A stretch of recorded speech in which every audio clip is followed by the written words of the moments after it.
Okay, fiber 101. Soluble fiber versus insoluble fiber. Soluble fiber dissolves in water.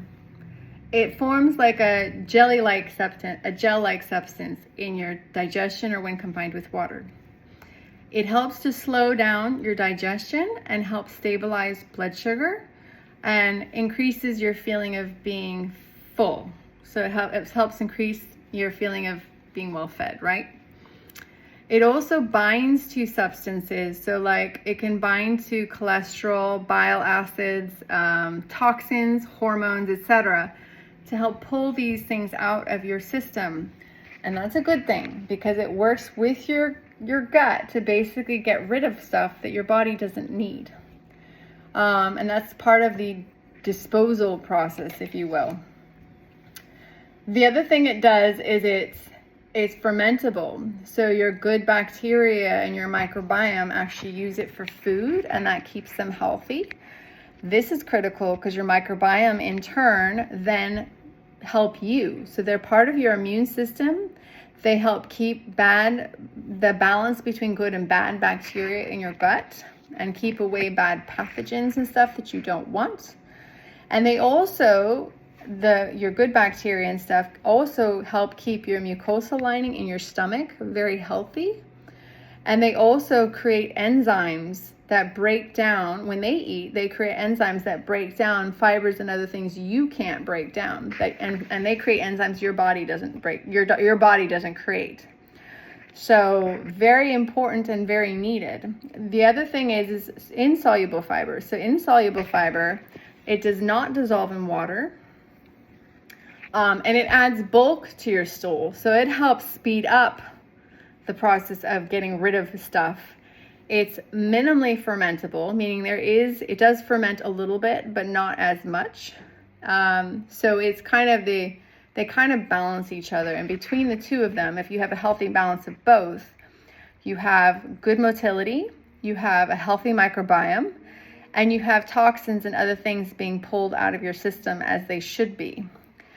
And this is the one thing that in the carnivore diet I feel is lacking. And there are some cases where I feel the carnivore diet is very necessary as an elimination diet, especially if you have massive autoimmune and you're trying to deal with that. And especially if you have cancer, you're going to have to go super carnivore, very low carb to help kill off and starve the cancer of sugar. So there are certain contexts where being carnivore for a while it may be a necessity, but in the long term, I don't suggest it because you do need fiber. Biologically, there is actual scientific evidence that the microbiome must eat fiber in order to stay healthy, in order to stay balanced, in order to stay alive, and in order for your motility to work properly.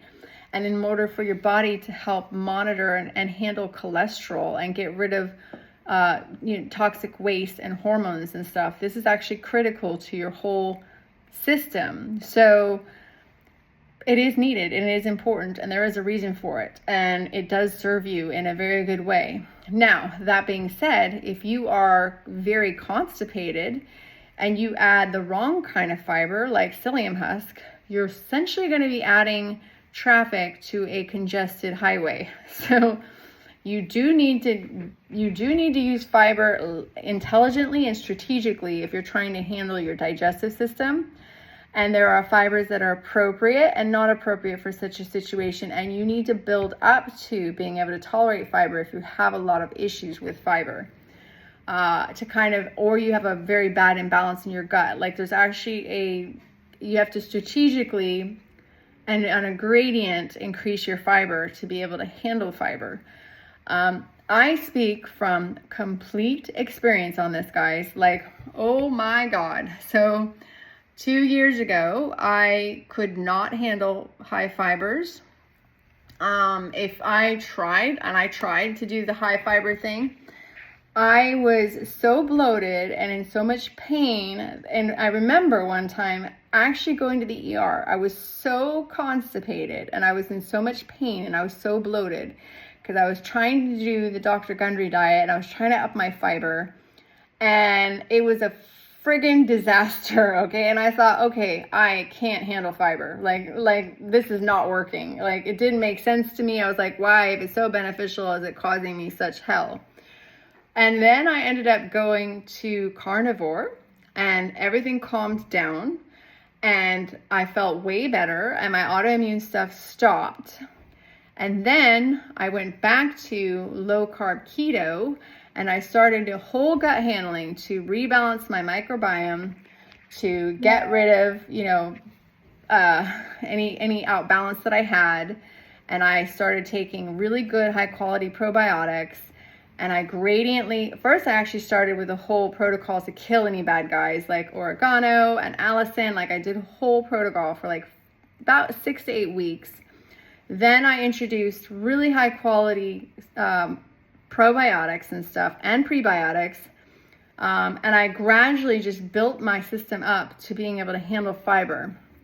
And I added fiber and stuff. And today I'm very regular. I definitely eat fiber. I have no back off on fiber or problem with fiber. I still don't do psyllium husk very much at all, because that one does tend to be a bit harsh. But my digestion is day and night compared to what it was a couple years ago when I was doing this. And it took time, okay? So I do want to say, from my experience, these things can take time. And the key thing is it's not going to get better overnight. But give it a few weeks, and if it's improving, not if it's handled, but if it's getting better, you're going in the right direction. Like, if it's getting worse, then you need to tweak things. But if it's getting better, you're doing the right thing, and you need to keep going. And it will probably take time. I know you'll probably see that some protocols say, 6 to 8 weeks or something like that. No, it takes months, if not years. This is my experience. It can take months and up to a year, or maybe more, depending on how bad your digestion and your stomach and everything is to handle. So it is some work, because it took you years to mess it up. So it can take a little bit to put it back. You know what I'm saying? And there's some things you want to actually avoid, because they are ruining your microbiome and they're ruining the balance in your stomach. So that would be things like alcohol.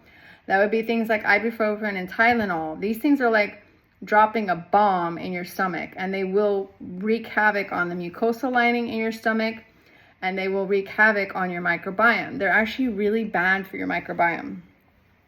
Same with processed foods. Same with seed oils and vegetable oils. And by the way, you might hear conflicting data on the subject of seed oils. Like, are they bad or are they good? Here's the deal. Freshly cold pressed seed oil is fine inherently. But who eats cold pressed, freshly pressed seed oil at room temperature?